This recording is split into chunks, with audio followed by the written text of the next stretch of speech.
நமது இதய தெய்வம் புரட்சி தலைவி அம்மா அவர்களுடைய ஆசியோடும் இன்றைய தினம் தேசிய ஜனநாயக கூட்டணியின் சார்பாக விடியாத திமுக அரசின் அவல நிலையை மக்களுக்கு எடுத்து சொல்லும் வகையிலே இன்றைய தினம் மாபெரும் ஆர்ப்பாட்டத்தை அனைத்து இந்திய அண்ணா திராவிட முன்னேற்ற கழகம் முன்னெடுத்து நடத்தி இன்றைக்கு வந்திருக்கின்றது.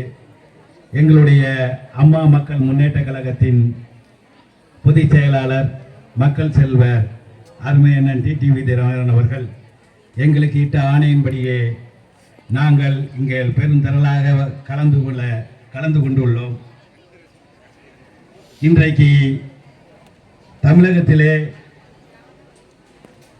மிகப்பெரிய ஒரு ஊழல் ஆட்சி, அம்மாவுடைய ஆட்சியை மக்கள் தாய்மார்கள் எல்லாம் பார்த்துருப்பீங்க.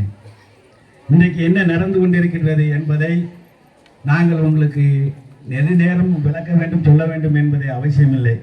ஏன்னா இன்னைக்கு எல்லாருக்குமே செல்லு இருக்கு. உங்கள் வீட்டில் எல்லாம் படித்த பிள்ளைங்கள் இருக்காங்க, எல்லாம் உங்களுக்கு சொல்லுவாங்க. ஆனாலும் இன்றைக்கு இங்கே வந்திருக்கின்ற பெற்றோர்களுக்கு மிகப்பெரிய கடமை இருக்கு என்பதை நாங்கள் உங்களுக்கு நினைவூட்ட வேண்டும் என்பதற்காகத்தான் இங்கே வந்திருக்கின்றோம்.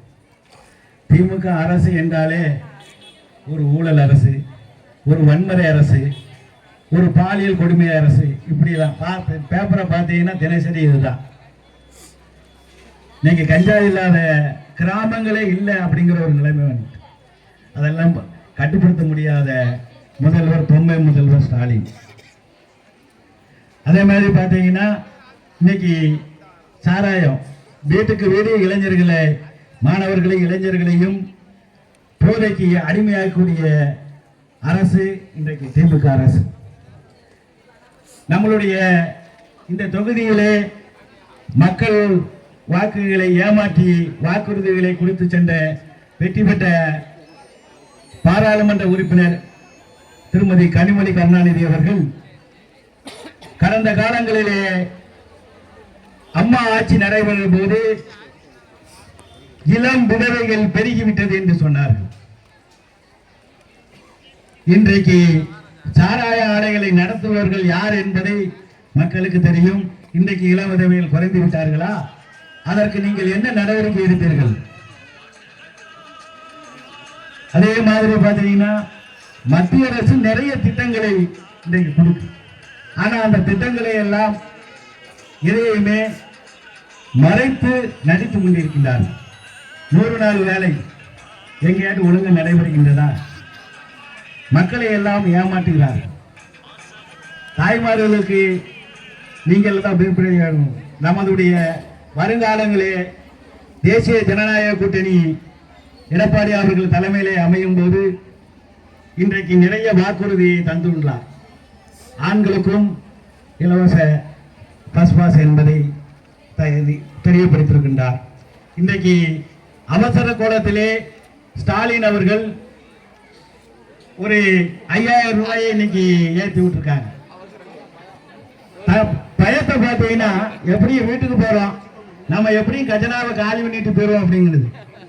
அந்த காலத்திலேயே அவங்க விஞ்ஞான ரீதியா ஊழல் பண்ணாங்க.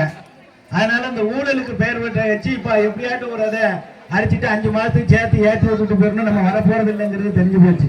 இங்க வந்திருக்கிற இந்த பெருந்திரளான கூட்டத்தை பார்த்தாலே மீண்டும் தமிழகத்திலே தேசிய ஜனநாயக கூட்டணி சார்பாக எடப்பாடி அவர்கள் முதலமைச்சர் ஆவார் என்பதில் எந்தவித ஐயம் இல்லை. ஒவ்வொருவரும் இங்க வந்திருக்கிற ஏதோ இந்த கடுமையான வெயிலையும் நீங்க நிக்கீங்க. எல்லாருக்கும் வெயிலின் கொடுமைகளை இருந்தாலும் நம்மளுடைய மனச்சாட்சிப்படி, நம்முடைய தைரியத்தின்படி அம்மாவின் ஆட்சியை தமிழகத்தில் மலர வைக்க வேண்டும் என்பதற்கு நீங்க ஆவலோடு இருக்கிறீர்கள். அம்மாவுடைய திட்டங்கள் ஏதாவது நடைபெறுகின்றதா? அம்மா என்ன திட்டங்கள் அறிவிச்சாங்கன்னு உங்களுக்கு தெரியுமா? நீங்க இன்னைக்கு பெரியார் தூத்துக்குடியில் இருக்கிற இந்த பெரியார் சுத்தம் போயாச்சுன்னா அம்மா உணவு இருந்துச்சு. அன்னைக்கு நிறைய எங்கேயாவது செயல்படுகிறதா? நிறைய கிராமங்கள்ல அது மிகப்பெரிய ஒரு வாய்ப்பா கிடைச்சது.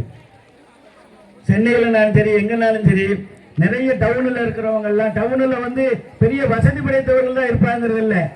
ஏழை எளிய ஜனங்கள், அன்றாட விவசாய தொழிலாளர்கள் தான் இருந்தாங்க. விவசாய தொழிலாளர்கள் அந்த தொழிலாளர்கள் கூலி தொழிலாளர்கள் என்ன செஞ்சாங்கன்னா அம்மா உணவகத்தில் கிடைக்கிற உணவுகளை சாப்பிட்டு மிகப்பெரிய சந்தோஷம் அடைஞ்சாங்க. இன்னைக்கு அந்த உணவகம் செயல்படுகிறதா? அது மாதிரி அம்மா மருத்துவம், தாலிக்கு தங்கம், லேப்டாப், இலவச கூற்று, இலவச ஆடு மாடு, அம்மா மருந்தகம், இப்படி நிறைய திட்டங்கள் அம்மா அறிவிச்சாங்க. இன்னைக்கு எந்த திட்டங்களாட்டும் இருக்கா பாத்தீங்கன்னா? இன்னைக்கு திட்டங்களை பாத்தீங்கன்னா இதெல்லாம் ஏன் சொல்லணும்னா இந்த கொடுமையான வெயிலையும் உங்களுக்கு நினைவூட்டணும் அப்படிங்கிறது உங்களுக்கு தெரியாது இல்ல. இதெல்லாம் கடந்த அம்மா ஆட்சியில இதெல்லாம் வழங்கப்பட்டது. அதனால இன்றைக்கு நீங்கள் மீண்டும் அம்மாவுடைய ஆட்சியில பாதுகாப்பா இருப்பாங்க. மக்களுக்கு இப்ப நாங்கெல்லாம் பாத்தீங்கன்னா அம்மா ஆட்சியில ஒரு காவல்துறைக்கு எங்கேயோ போவதற்கு கட்சிக்காரங்களை கூட காப்பாற்ற முடியாத நெற்பதியாக தான் நாங்க இருந்தோம், பொறுப்புல இருந்தாலும். ஏன்னா அம்மா அந்த மாதிரி காவல்துறைக்கெல்லாம் நீ கொடுத்தாங்க. இன்னைக்கு காவல்துறையை பார்த்தாச்சுன்னா கையை கட்டிக்கிட்டு அவங்க பாவம் வேடிக்கை பார்க்கக்கூடிய ஒரு நிர்பந்தத்தில் இருக்காங்க.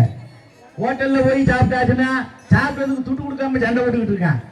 போதையை பார்த்தா எல்லா இடத்துலயும் அவன் தான் வித்துக்கிட்டு இருக்கான். இப்படி அவல நிலை. ஸ்டாலினுக்கு பார்த்தீங்கன்னா ஒரு மெமரி லாஸ், அதுல எந்த மாற்று கருத்தும் கிடையாது. அதனால நீங்க அதெல்லாம் இது ஒரு பொம்பை ஆட்சி. இந்த வாரிசு அரசியலை எல்லாம் விரட்டி அடிக்க வேண்டும். இதற்கெல்லாம் நீங்கள் மக்கள் இன்னைக்கு உறுதுணையாக இருக்க வேண்டும். இன்னைக்கு நம்முடைய மக்கள் செல்வர் அவர்களும் நம்மளுடைய தேசிய ஜனநாயக மோடி அவர்களும் அமித்ஷா அவர்களும் மிகப்பெரிய ஒரு வாய்ப்பை இந்த தமிழ்நாட்டிலே வழங்க வேண்டும் என்பதற்காகத்தான் இன்னைக்கு தேசிய ஜனநாயக கூட்டணி அமைத்திருக்கின்றார்கள். இங்கே வருகை தந்திருக்கின்ற நம்மளுடைய